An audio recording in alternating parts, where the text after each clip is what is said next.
Setelah paham kerja otak apa yang terjadi, apakah ada perubahan? Ya, belum tentu ya teman-teman ya. Karena saya rasa saya sendiri dulu juga bertahun-tahun tuh sebetulnya sudah sedikit banyak paham tentang kerja otak ya, tapi untuk mencapai perubahan ini memang ada beberapa pengaturan yang perlu kita kuasai seperti itu. Contoh, misalkan Anda itu sudah memahami tentang motor.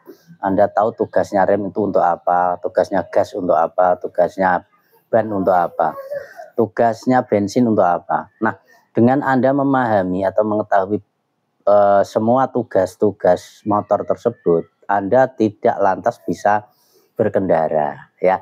Tetapi berkendara itu adalah karena Anda bisa di samping memahami algoritma pikiran, Anda juga bisa mengetahui celahnya.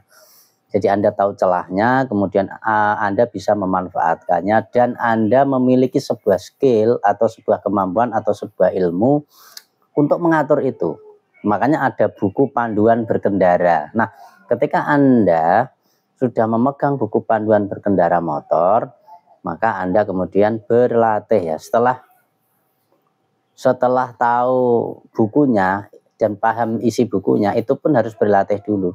Nah, setelah berlatih itu nanti awal-awal juga kaku, cara berlatihnya tegang, terkonsep, berteori dan sebagainya. Tapi kemudian lama-kelamaan akan mulai memahami esensi dari berkendara di luar buku. Makanya setelah paham, mengerti, kemudian memodifikasi dan mengotak-atik sendiri, ketika naik bagaimana, ketika turun bagaimana.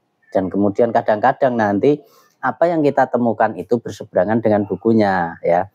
Maka muncullah namanya freestyle, muncullah namanya balap dan sebagainya, yang itu malah di luar konsep buku, bahkan bisa bertentangan dengan konsep yang diceritakan di dalam sebuah buku panduan berkendara. Jadi kira-kira seperti itu ya teman-teman. Jadi apakah orang yang mengetahui cara kerja pikiran itu kemudian lantas dia bisa terjadi perubahan? Belum tentu ya. Karena kadang-kadang tahu penyakitnya tapi nggak tahu obatnya kan sama. Kan banyak juga orang yang tahu penyakit dari seseorang, ya bisa mendiagnosa, tapi kan nggak menemukan obatnya. Nah, kalau orang nggak menemukan obatnya, nggak tahu cara ngobatinya, meskipun dia paham penyakitnya, juga tidak ada perubahan. Nah, di balik itu atau di samping itu, ada orang-orang tertentu yang malah justru tidak memahami cara kerja otak, dia tidak paham algoritmanya, tetapi dalam kehidupannya sering hoki.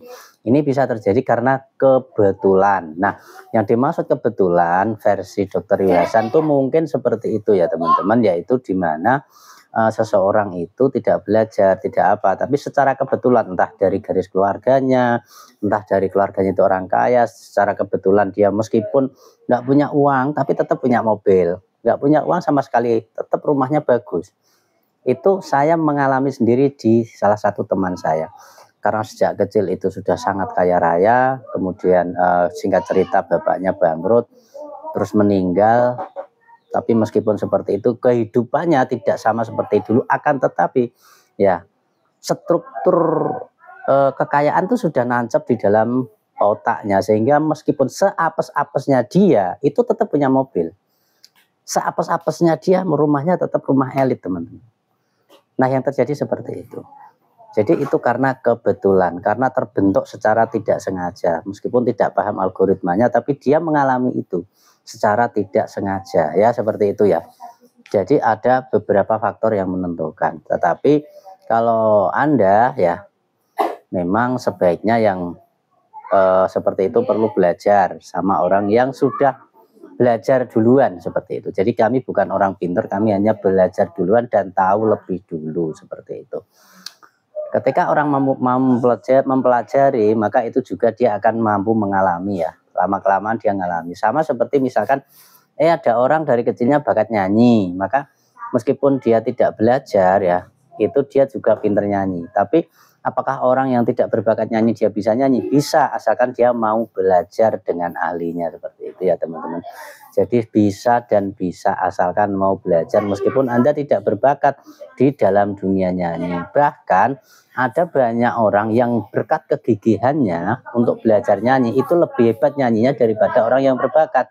Sama kayak sepak bola juga sama. Ronaldinho itu berbakat dalam hal sepak bola, tapi kedisiplinannya dan sebagainya mungkin kalah sama Ronaldo. Makanya akhirnya karirnya mungkin lebih bagus Ronaldo. Oke, seperti itu ya teman-teman. Terima kasih dan salam sehat luar biasa. Oke.